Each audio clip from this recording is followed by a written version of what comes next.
¿Qué tal, amigos? Muy buenas tardes, ¿cómo están? Una vez más su amigo Víctor Hugo desentrañando los misterios de la literatura. En esta ocasión vamos a entrar en un mundo maravilloso, muy complicado. Así habló Zaratustra de Friedrich Nietzsche. Como siempre les digo en las entregas, hay que prepararse para entrarse en un mundo complicado, como les dije, el de James Joyce o el de Homero, bueno, como les he puesto tantos ejemplos, pero es particularmente difícil entender a Nietzsche y entender propiamente el mensaje que nos quiere dar. Primero, ¿quién fue Nietzsche? Fue un personaje altamente controversial, pero no podemos demeritar el trabajo que hizo como literato, como escritor, como poeta, como filólogo. Realmente su trabajo es brutal, que cayó tristemente en el olvido precisamente por aquellas circunstancias que tuvo Nietzsche en su vida, que contrajo sífilis, y en aquel tiempo, bueno, pues la sífilis era tratable, pero no era curable, pues no se había inventado la penicilina, y uno de los efectos o consecuencias de la sífilis pues es la demencia. Además había contraído disentería en la guerra franco-prusiana, lo que le había minado mucho su salud. Era una persona irascible precisamente por todas estas circunstancias. Se llega a pelear con su mejor amigo, el compositor Richard Wagner, con quien tuvo una amistad de muchos años, y con su esposa, a quien regaló una de sus obras. De hecho, la cuarta entrega de Así habló Zaratustra se la regala también a ella, porque la cuarta parte de Así habló Zaratustra fue publicada ya a, eh, muchos años después de haberse escrito, 5 años después. Entonces, bueno, es complicada la vida de Nietzsche, pero no demerita. Lo que sí les advierto es que es una lectura muy complicada, y utiliza Nietzsche al poeta persa Zaratustra o Zoroastro del siglo VI antes de Cristo, que es, bueno, pues este profeta persa que inclusive deriva en la religión zoroastrista que tuvieron los persas muchos años antes del musulmanismo. Y bueno, pues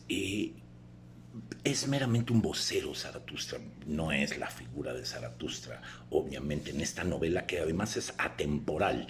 Nietzsche es verdaderamente el que está hablando por la boca de Zaratustra, y les digo, es atemporal porque, bueno, pues Zaratustra, que se supone que vive en el siglo VI, interactúa con papas mucho antes de existir el cristianismo,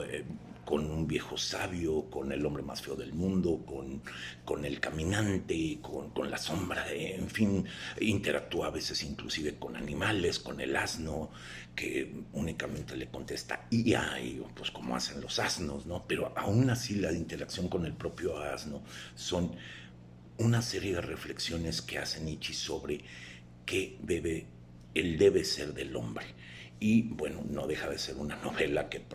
profesa un ateísmo bastante marcado, con todo y que el padre de Nietzsche era un pastor luterano. Las ideas de Nietzsche sobre la crítica a la religión y a la práctica de la religión, como es el catolicismo, son evidentes durante toda la obra,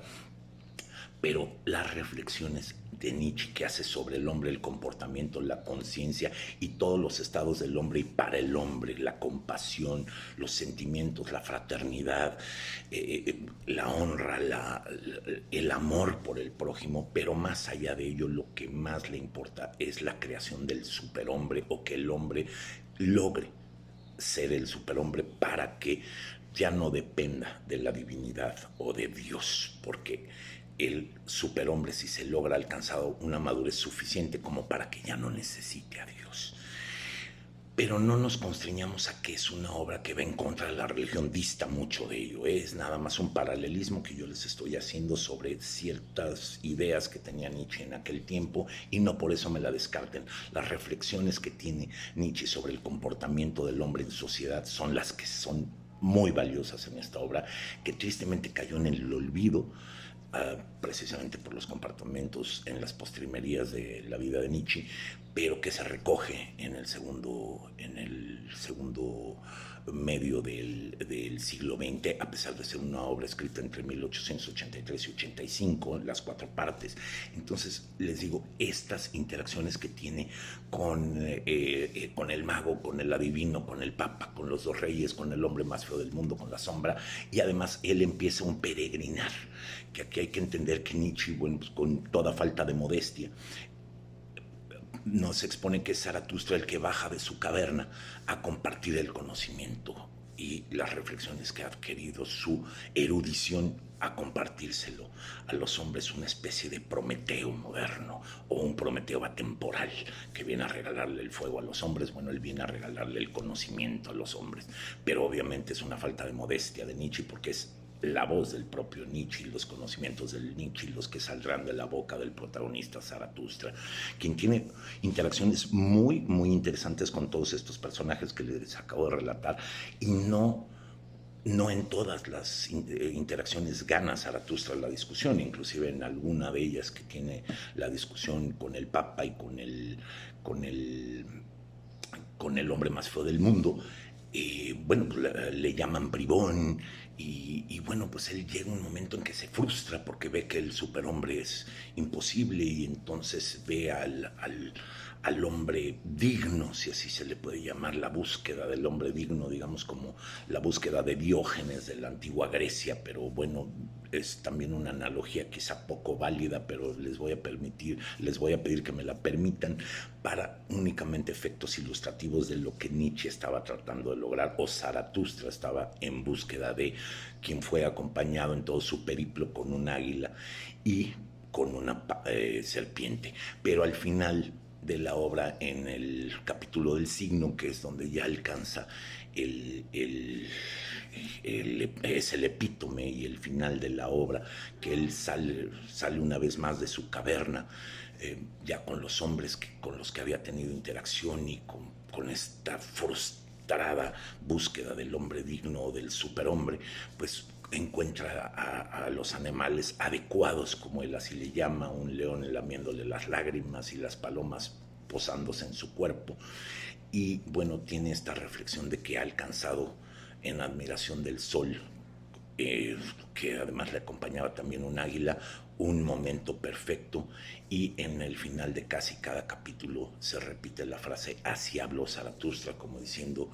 y esto es lo que debe de permear o debe de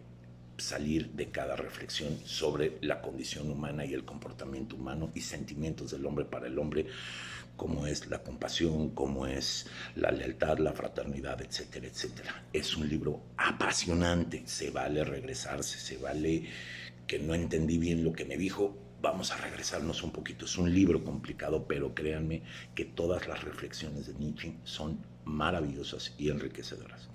Amigos, una vez más me despido por el tiempo, quedo en espera de ser escuchado por ustedes en la próxima entrega. Les mando un abrazo.